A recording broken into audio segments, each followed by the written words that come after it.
Bismillahirrahmanirrahim. Alhamdulillahirrabbilalamin. Wassalatu wassalamu ala asyrafil anbiya'i wa mursalin wa ala alihi wa sahbihi ajma'in. Assalamualaikum warahmatullahi wabarakatuh. Salam ukhuwah, salam kasih sayang dan salam satu Malaysia. Bersyukur kita hadrat ilahi dengan limpah dan kurnianya dapat kita berkumpul dalam Forum Teologi Islam sesi 2 2021. Bersama saya Puteri Nur Balkis binti Nur Hazlan sebagai moderator bagi forum ini bersama panel-panel yang ada, dan kami telah bersepakat untuk menyampaikan forum yang bertajuk penyembelihan. Daripada tajuk penyembelihan ini, kami dapat mengupas pelbagai isu yang timbul berkaitan dengan penyembelihan. Ia juga dapat dikaitkan dengan kandungan iman yang ada dalam diri seseorang.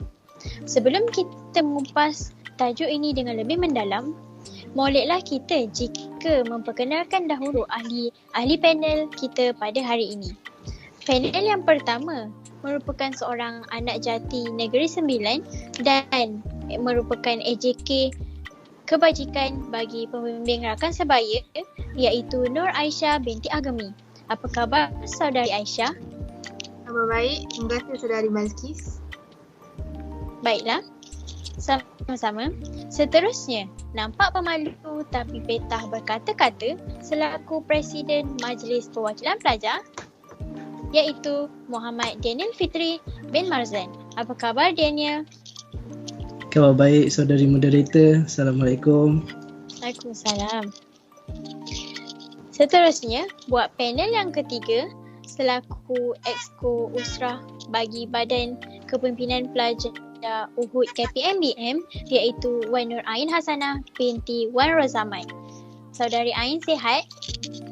Alhamdulillah, saya sihat. Terima kasih Balkis. Sama-sama. Untuk pengetahuan anda, penyembelihan korban telah menimbulkan beberapa isu dan salah satunya adalah penyembelihan tanpa menggunakan nama Allah Subhanahu Wa Taala. Sebelum kita jelajah dengan lebih jauh, soalan saya ditujukan kepada Nur Aisyah. Apakah pendapat anda tentang isu penyembelihan korban tanpa menggunakan nama Allah? Terima kasih saudari Balkis. Isu penyembelihan korban tanpa nama Allah. Dalam Al-Quran ada menyebut tentang keharaman memakan daging yang tidak disembelih dengan mengucapkan bismillah. Kita disyariatkan untuk menyebut nama Allah Subhanahu Wa Taala ketika sembelih, sama ada daripada kalangan orang Islam ataupun ahli kitab. Sekiranya ia terlupa atau bisu, ia dibolehkan untuk memakannya. Ini seperti dalam firman Allah surah Al-An'am ayat 121, wala ta'kulu mimma lam yazkur ismallahi alaihi wa innahu lafisku. Dan janganlah kamu makan dari sembelihan binatang-binatang halal yang tidak disebut nama Allah ketika menyembelihnya, kerana sesungguhnya yang sedemikian itu adalah perbuatan fasik, iaitu berdosa. Kemudian keluar pula satu lagi pendapat yang menyebutkan pelarangan memakan daging yang disembelih tanpa mengucapkan bismillah adalah khusus untuk daging yang disembelih atas nama berhala lain, iaitu Tuhan kepada orang-orang kafir. Hal ini sesuai disebut dalam penjelasan dalam ayat surah Al-An'am ayat 145. Tiadalah aku peroleh dalam wahyu yang diwahyukan kepadaku sesuatu yang diharamkan bagi orang yang hendak memakannya, kecuali kalau makanan itu bangkai atau darah yang mengalir atau daging babi. Kerana sesungguhnya semua itu kotor, atau binatang yang disembelih atas nama selain Allah. Barang siapa dalam keadaan terpaksa sedang dia ingin menginginkannya dan tidak pula melampaui batas, maka sesungguhnya Tuhanmu Maha Pengampun lagi Maha Penyayang. Kesimpulan yang boleh saya buat dekat sini, tidak disebutkan nama Allah tidak disebutkan nama Allah dalam penyembelihan, tapi menyebut nama Tuhan lain selain Allah, maka ia adalah dilarang sama sekali untuk memakannya. Tetapi jika memang sembelihan itu tanpa mengucapkan bismillah, maka itu halal kerana mengucap bismillah hukumnya adalah sunnah bagi mazhab kami. Itu sahaja. Baiklah. Terima kasih kepada saudari Aisyah atas pendapat yang disampaikan sebentar tadi. Seterusnya, saya ingin meminta pendapat daripada panel kedua kita mengenai isu penyembelihan yang timbul pada masa kini. Bismillahirrahmanirrahim. Assalamualaikum warahmatullahi wabarakatuh. Baiklah, bagi isu ini, isu penyembelihan ini, salah satu isu yang timbul adalah isu penyembahan dan juga ritual. Jadi sesetengah di kalangan manusia ini, mereka menyembelih haiwan tersebut tujuannya untuk menyembah bagi agama lain lah, dan juga untuk melakukan ritual. Sembelih haiwan tidak dilarang dalam agama Islam, bahkan digalakkan. Namun perlu mengikut tata cara yang ditetapkan oleh agama Islam itu sendiri. Jika sembelihan itu tidak ikut tata cara yang ditetapkan oleh Islam, maka sembelihan itu menjadi tidak halal.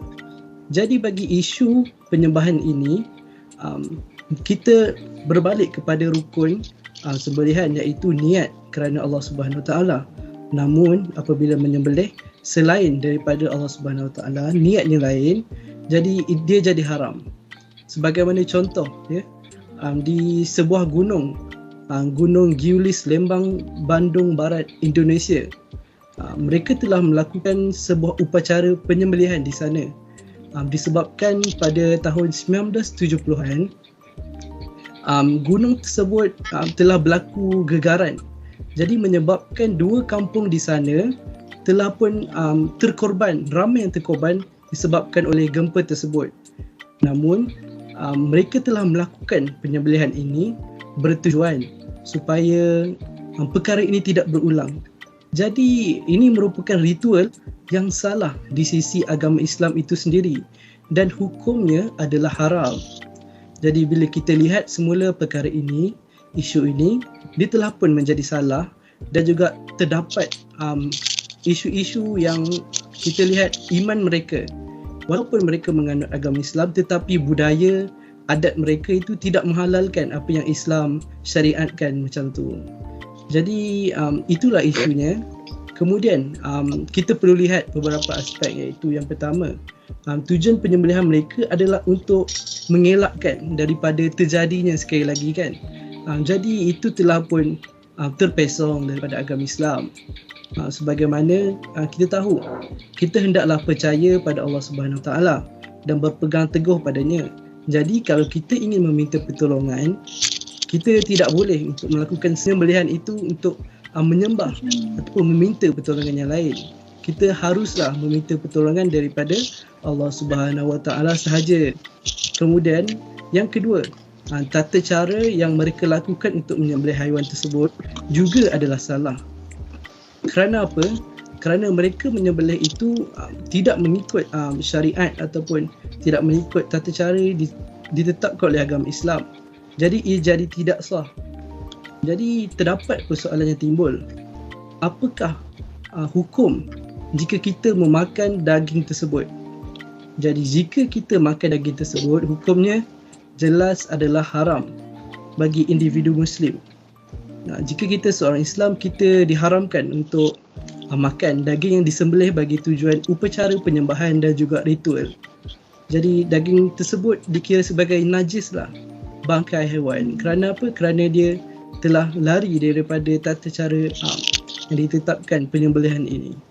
Jadi itu sahajalah daripada saya.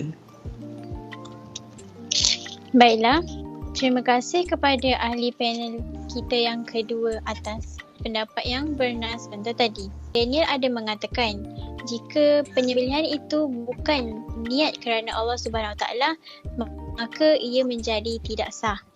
Dan jika penyembelihan itu bertujuan untuk membuat penyembahan, daging itu telah menjadi najis ataupun bangkai dan haram untuk kita sebagai orang Islam memakannya. Jadi sekarang sudah terang lagi bersuluh bahawasanya penyembelihan dalam Islam perlulah mengikut syarat-syarat yang ditetapkan.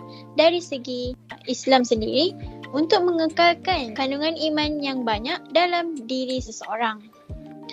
Jika dua orang ahli panel kita tadi telah menerangkan isu-isu yang timbul berkaitan penyembelihan, tidak salah untuk kita meneruskan lagi forum ini dengan mengupas isu yang lain daripada ahli panel kita yang ketiga. Dipersilakan Saudari Ain. Bismillahirrahmanirrahim. Assalamualaikum warahmatullahi wabarakatuh. Terima kasih kepada moderator kita iaitu Puteri Nur Balqis. Pada pendapat saya, isu penyembelihan di kilang sering berlaku pada musim perayaan. Hal ini demikian kerana mereka harus menghasilkan daging atau ayam dengan banyak. Apabila permintaan yang banyak, mereka tidak mampu untuk membuat penyembelihan seekor demi seekor secara tradisional kerana memakan masa yang sangat lambat.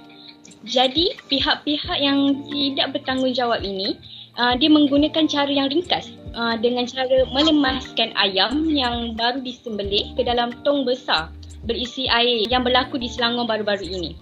Hal ini demikian kerana pekerja premis tersebut sengaja melakukannya untuk mempercepatkan kematian sebelum diproses, sebelum mereka dijual dan mereka diarahkan untuk menutup premis serta-merta kerana mengikut Seksyen 11 Akta Makanan 1983. Hukum bagi syariah ini sudah jelas lagi bersuluh haram kerana mereka menyeksa haiwan sebelum diproses. Baiklah, itu dia kupasan dari ahli panel kita yang ketiga mengenai isu penyembelihan di kilang. Seterusnya, izinkan saya memberi sedikit kata-kata tentang tata cara penyembelihan menurut Islam yang betul. Secara umumnya, apabila kita bercakap tentang penyembelihan dalam konteks Islam, semestinya orang berfikir tentang korban. Pertama sekali, saya ingin menceritakan tentang alat sembelihan yang dibenarkan dalam Islam. Ia terbahagi kepada dua situasi sebenarnya. Situasi yang pertama adalah apabila kita dalam keadaan normal, ataupun situasi yang kedua adalah kita berada dalam keadaan darurat. Alat yang digunakan ketika dalam keadaan normal adalah disyaratkan menggunakan alat yang tajam dan mempercepatkan kematian haiwan tersebut dan meringankan rasa sakit pada haiwan tersebut. Dengan itu, disyaratkan mempertajamkan alat penyembelihan dan mempercepatkan kematian haiwan. Berdasarkan pandangan Imam Hanbali, penyembelihan menggunakan bahan yang tumpul, benda yang tumpul dihukumi haram dan seterusnya boleh dianggap sebagai satu penyiksaan pada binatang itu.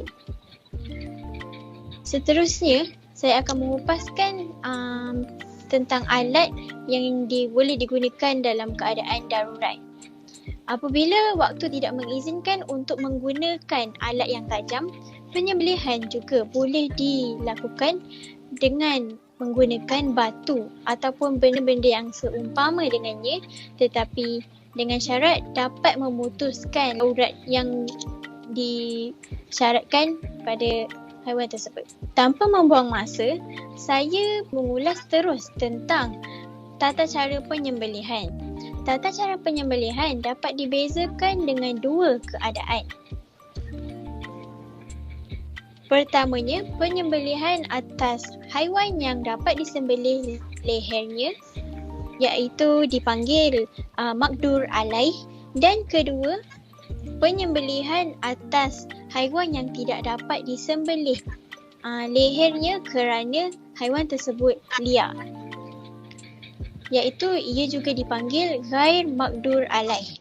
Bagi maqdur alaih, penyembelihan perlu dilaksanakan dengan menghadap kiblat dan ketika menyembelih perlu menyebut nama Allah Subhanahu Wa Taala. Imam Syafi'i menyatakan beliau memandang sunnah menyebut nama Allah atas sembelihan, tetapi apabila seseorang tidak menyebut nama Allah dengan sengaja, ia tidak mempengaruhi hasil sembelihan jika penyembelihan dilakukan oleh orang yang mempunyai keimanan terhadap Allah dan Rasul-Rasulnya. Kemudian, mereka perlu mengasah pisau jauh daripada haiwan yang akan disembelih dan menjauhkan haiwan yang akan disembelih dengan haiwan yang lain. Penyembelih juga perlu membaringkan haiwan tersebut dengan lembut dan menyenangkan haiwan itu.